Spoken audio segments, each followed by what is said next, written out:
எங்கள் கட்சியில் இணைபவர்கள் அத்தனை பேரும் எங்கள் கட்சியினுடைய கொள்கைகளை பிடித்து எங்கள் கட்சி எப்படியெல்லாம் புதிதாக வரக்கூடியவர்களுக்கு கூட அதிகமாக வாய்ப்புகளை வழங்குகின்றது என்று பார்த்து பிரதமர் நரேந்திர மோடி அவர்களுடைய செயல்பாடுகளால் ஈர்க்கப்பட்டு இந்த கட்சி நாட்டினுடைய வளர்ச்சிக்காக பாடுபடுகிறது என்கின்ற உன்னதமான உணர்வோடு வருகிறார்கள். எங்கள் கட்சியிலே பல்வேறு நபர்கள் இணைவதை பார்த்து அதை பொறுக்க முடியாமல் சொல்கின்றவர்கள் தான் இந்த மாதிரி பண பேரம் இல்ல வேற ஏதாவது பேரம்னு சொல்லிட்டு இருக்காங்க.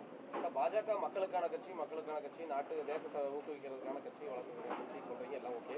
ஆனா மக்கள் பிரதிநிதிகளை வந்து இந்த தேர்தல் நேரத்துல கட்சி மாற்று இதுல இருக்கிறது எந்த வகையில? மக்கள் பிரதிநிதிகள் வந்து அதுக்கான பதில் அவங்களே சொல்லிட்டாங்கல்ல, ஏன் கட்சியில இருந்து வந்திருக்கோம் அப்படின்னு. நாங்க இழுக்கிறேங்கிறீங்களா? ஏங்க ஒரு மக்கள் பிரதிநிதி கூட இழுத்துட்டு வந்துட முடியுமா? அவங்களா சொந்தமா முடிவு பண்ணாம நாங்க போய் இழுத்துட்டு வர முடியுமா? நம்ம வீட்டுல இருக்கிற குழந்தைங்களை கூட இழுத்துட்டு வர முடியாது. நம்ம போய் தலைவர்கள் இழுத்துட்டு வர முடியுமா? அவங்களுக்கு இந்த நேரத்துல பிஜேபியோட வந்தா சரியா இருக்குன்னு தோணுது. ஏன் தோணுது?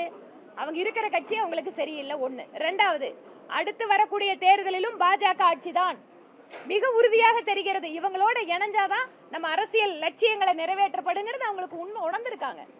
அதனால வாய்ப்புகள் கொடுக்கிற இடம், அடுத்த கட்டமாக வருங்கால இருக்கிற இடம் எங்க இடம் தான். மேலும் இன்னைக்கு மாலை 5 மணிக்கு வந்து முக்கிய தலைவர்கள்லாம் வராங்க அப்படின்ற மாதிரி ஒரு தலைவர் சொல்லியிருக்காங்க. மணி எவ்வளவு ஒன்றையாச்சு? 5 மணிக்கு எத்தனை இருக்குது? அவ்வளவுதானே. உங்களெல்லாம் இல்லாமையே நாங்க சேர்த்து போறோம். உங்களெல்லாம் வச்சுட்டு தாங்க நாங்க சேர்த்துவோம். அவர் வந்து எத்தனை அடி உயரத்தில் இருப்பார்? அவர் எந்த நேரத்தில் வேஷ்டி கட்டுவார் இல்ல புடவை கட்டுவார்? இதுக்கெல்லாம் பதில் சொல்ல முடியுமா? போறீங்க இன்னொரு ஒரு 4 மணி நேரம் தானுங்க. உங்களெல்லாம் வச்சுட்டு உங்க முன்னாலதான் எல்லாமே நடக்கும். மக்கள் பிரதிநிதிகள் அவங்களா வரதா சொன்னீங்க. விஜயதரணி பேட்டி கொடுக்கும்போது என்ன சொன்னாங்க அப்படின்னா, எங்களுக்கு வந்து காங்கிரஸ்ல ஒரு விமன்கள் வந்து ஒரு போராட்டத்தை கொடுக்கல, அதே போல தேசிய தலைமைக்கு வந்து மகளிர் எடுத்துக்கணும்னு சொன்னாங்க. இப்போ அவங்க பாஜக வந்துட்டாங்க. ஒருவேளை நாளைக்கு சட்டமன்ற உறுப்பினர் ஆனால் நயினா நாகரிகன் பதிலாக அவர் போராட வாய்ப்பு இருக்குமா, அல்லது அவங்களுக்கு தேசிய பொறுப்பு கொடுக்க வாய்ப்பு இருக்குமா? ஏன்னா அது கொடுக்கல அப்படின்னு குற்றச்சாட்டை வச்சு அவங்க வெளியில வந்து, அதாவது இன்னைக்கு தேதியில அவங்களுக்கு காங்கிரஸ்ல இருந்த இடர்பாடுகளை சொல்லியிருக்காங்க. நாளைக்கு எங்க கட்சிக்கு அவங்க இப்ப வந்துட்டாங்க. இப்ப அவங்க வந்து அடுத்த கட்டமா அவங்களுடைய உழைப்பு, திறமை இதற்கெல்லாம் தகுந்த அங்கீகாரம் வந்து இந்த கட்சி கொடுக்கும். அது ஃப்ளோர் லீடரா இல்ல அடுத்ததா இல்ல இதை விட அதிகமா பெரிய பதவிகள் எல்லாம் எங்க கட்சியில இருக்குது. அதையும் கூட நாங்க கொடுக்கலாம். அந்த கேள்வியை கேட்க மாட்டேங்கிறீங்க.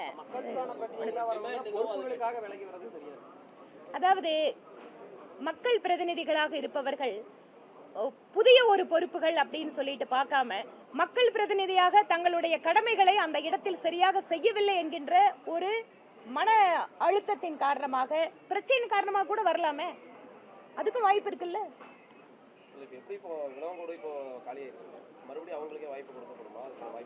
அதெல்லாம் கட்சியினுடைய தலைமை முடிவெடுக்கும். இப்ப அதை வந்து நாங்க எப்படி முடிவு பண்றது? 37 வருஷமா